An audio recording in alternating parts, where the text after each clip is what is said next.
नमस्कार मित्रों, आप सभी का फिर से एक बार हार्दिक स्वागत है सत्य धार्मिक ज्ञान यूट्यूब चैनल पर। मित्रों, हर मनुष्य की इच्छा होती है कि वह इस दुनिया में ज्यादा से ज्यादा जी सके, इसलिए मौत का नाम सुनते ही हर कोई डर जाता है। पर मरना तो सबको एक दिन है।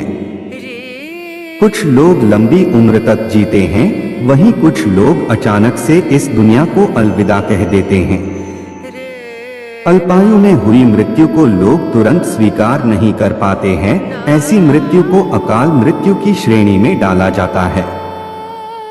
आज हम लोग यही जानेंगे कि जिसकी मृत्यु अल्पायु में हो जाती है, उन आत्माओं के साथ क्या होता है, जिसका वर्णन हमें गरुड़ पुराण में मिलता है। तो चलिए जानते हैं। अकाल मृत्यु होने पर आत्मा को क्या कष्ट भोगना पड़ता है। गरुड़ पुराण।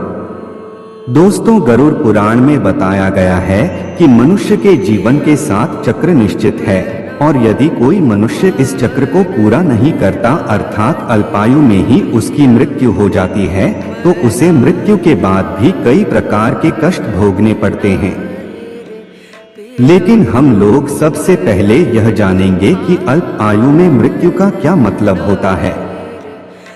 गरुड़ पुराण के सिंहावलोकन अध्याय में बताया गया है, यदि कोई प्राणी भूख से पीड़ित होकर मर जाता है, या फिर हिंसक प्राणी द्वारा मार दिया जाता है, या फिर जो विष तथा अग्नि से मृत्यु को प्राप्त होता है, जिसकी मृत्यु जल में डूबने से हो जाती है, या फिर जो सर्प के काटने से मर जाता है, या फिर जिसकी मृत्यु दुर्घटना अथवा किसी भी प्रकार के आपदा के कारण हो जाती है, वह अकाल मृत्यु को प्राप्त होता है। अगर मनुष्य के निर्धारित उम्र से पहले कोई व्यक्ति काल के गाल में समा जाता है, तो उसे अकाल मृत्यु की संज्ञा दी जाती है। गरुड़ पुराण में भगवान विष्णु ने बताया है कि जिस मनुष्य अथवा प्राणी की मृत्यु प्राकृतिक रूप से होती है, वे 3, 10, 13 अथवा 40 दिन के अंदर दूसरा शरीर धारण कर लेती है। वही अल्प आयु में मृत्यु को प्राप्त करने वाले आत्मा अपनी सभी इच्छाओं यानी कि भूख, प्यास, कामना, राग, दोष, क्रोध, लोभ आदि इच्छाओं की पूर्ति के लिए अंधकार में तब तक भटकती रहती है, जब तक कि परमात्मा द्वारा उसका निर्धारित जीवन चक्र पूरा नहीं हो जाता। अब यहाँ सवाल उठता है कि किसी भी प्राणी की अल्पायु में मृत्यु क्यों होती है। तो चलिए जानते हैं किसी भी प्राणी की अल्प आयु में मृत्यु क्यों होती है। प्राचीन काल से ही वेदों का यह कथन है कि मनुष्य 100 वर्ष तक जीवित रहता है, मगर जो व्यक्ति धर्म एवं शास्त्र के विपरीत अधर्म आचरण को धारण एवं निंदनीय कर्म करता है, वह शीघ्र ही नष्ट हो जाता है। जो वेदों के ज्ञान न होने के कारण वंश परंपरा के सदाचार का पालन नहीं करता, जो आलस्यवश कर्म का परित्याग कर देता है, जो सदैव अधर्म आचरण कर्म को सम्मान देता है, जो परस्त्री में अनुरक्त रहता है, इसी प्रकार के अन्य महादोष की वजह से मनुष्य की आयु क्षीण हो जाती है और वे अकाल मृत्यु को प्राप्त हो जाते हैं।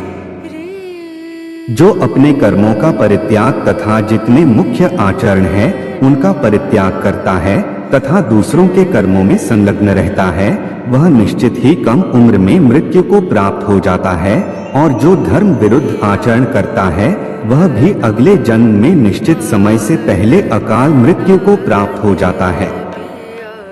गरुड़ पुराण में बताया गया है कि जो पुरुष अल्पायु में मृत्यु को प्राप्त करता है, तो वह भूत, प्रेत, पिशाच, कुष्मांडा, ब्रह्म राक्षस, बेताल या फिर क्षेत्रपाल योनि में भटकता रहता है, और तब तक भटकता रहता है जब तक परमात्मा द्वारा उसकी निर्धारित आयु पूरी ना हो जाए।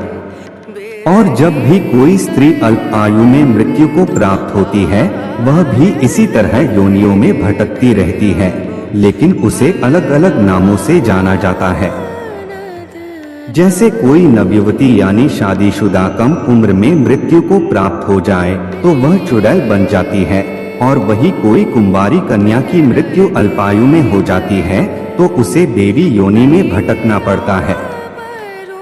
अल्पायु में मृतक की आत्मा की शांति के लिए किए जाने वाले कार्य। इस प्रकार की मृत्यु होने के पश्चात मृत आत्मा को किस प्रकार शांति मिलती है, यह भी गरुड़ पुराण में आगे बताया गया। अल्प आयु में हुई मृत्यु के बाद मृत आत्मा की शांति के लिए उनके परिवारजनों को नदी या फिर तालाबों में तर्पण करना चाहिए और साथ ही मृत आत्मा की इच्छा की पूर्ति के लिए पिंड दान, सत्कर्म के लिए दान पुण्य एवं गीता का पाठ करवाना चाहिए। इन कर्मकांड को 3 वर्षों तक करना चाहिए और बरसी आने पर ब्राह्मणों, भूखे एवं ज्ञानी जनों को भोजन खिलाना चाहिए ताकि मृत आत्मा को जल्द से जल्द मुक्ति मिल सके। तो दोस्तों, हमारे द्वारा बताई गई जानकारी आपको कैसी लगी हमें कमेंट करके जरूर बताएं। जानकारी पसंद आई हो तो इसे लाइक करें, सब्सक्राइब करें और दोस्तों में शेयर करें। फिर मिलेंगे अगले वीडियो के साथ।